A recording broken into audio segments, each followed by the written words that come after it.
Diosdado Cabello, el presidente de la Asamblea Nacional Venezolana, descarta que todavía se estén realizando deportaciones a Colombia, es decir, que el gobierno está negando que aún estén deportando a colombianos. El presidente de la Asamblea Nacional participó en la activación del estado de excepción de la zona fronteriza 2 en Táchira, y desde el lugar descartó que actualmente se estén realizando deportaciones de colombianos desde el territorio venezolano. Esta activación de un estado de excepción en la zona fronteriza número 2 en Táchira podría implicar una extensión de este estado de excepción al resto de la frontera, y hacer esto y luego declarar que se están, o mejor dicho, que ya no se están deportando colombianos, parece ser un arma de doble filo y una especie de contradicción, porque si bien se está cerrando la frontera, aún el gobierno lo hace porque teme que haya colombianos que estén realizando actividades ilícitas, tal vez como lo alega el gobierno. Pero aquí hay que dejar muy en claro que también hay venezolanos involucrados en estas actividades ilícitas, tanto como colombianos, y por ello ha habido tantas sanciones. Entonces el gobierno aún teme, cierra la frontera, pero si ya no están deportando a colombianos, quiere decir que al parecer está la frontera limpiándose. Entonces, ¿para qué extender el estado de excepción por la frontera si ya no se están deportando colombianos? Y al parecer, por lógica, pudiera,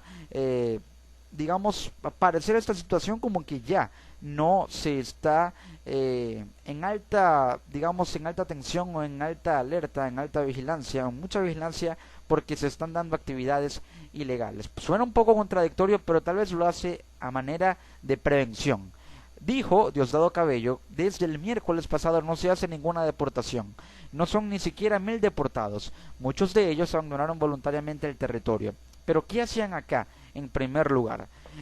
Una buena respuesta a esta afirmación del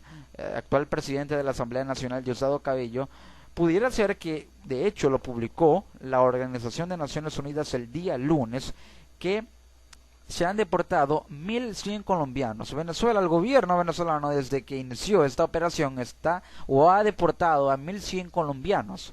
y 10.000 colombianos se han ido por voluntad propia. Si bien esto se dio debido a un incentivo y estímulo del gobierno de abandonar, al ver la situación de demolición de casas y de deportaciones, parece que fueron obligados a irse voluntariamente, aparentemente, entre comillas, porque si no se hubieran dado las deportaciones de esos 1100 colombianos, esos 10.000 no hubieran abandonado el territorio. Cabello pregunta: ¿qué hacían acá en primer lugar?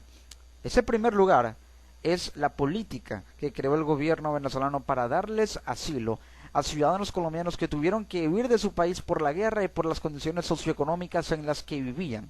Entonces, si les dieron asilo, ¿por qué pregunta el gobierno venezolano qué hacían acá? Lo que hacían era vivir y beneficiarse de las políticas que el gobierno una vez les dio, porque no hay que negar que el gobierno venezolano ha beneficiado a colombianos. Eso es una realidad y hay que admitirlo. Pero el problema es que a esos colombianos que una vez benefició, ahora los está deportando por el temor de que todos ellos sean paramilitares y contrabandistas, cuando en realidad un pequeño sector es el que probablemente tenga esta condición de criminal, de paramilitar, de contrabandista, mientras que el resto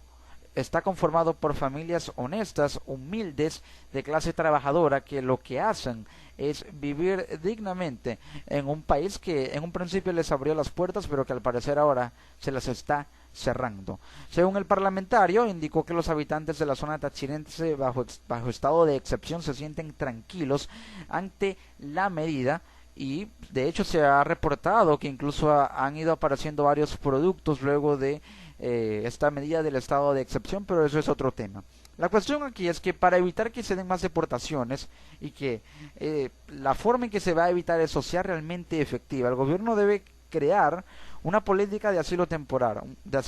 es decir, crear una política migratoria basada en un asilo temporal, y esto significa que les va a dar refugio por un tiempo determinado, ya eso queda a disposición del gobierno, a esos colombianos que demuestren con documentación, y si no pueden hacerlo, que por lo menos tengan algún registro de su beneficio por parte de las políticas que implementó el gobierno para recibirlos, cuando recibió primero a 5 millones de ciudadanos colombianos. Entonces esto debe hacerse creando una red de asilos por todo el país, pero también enfocándose en la frontera, ya que es una zona muy viva entre ambos países, una red avalada por el Estado venezolano.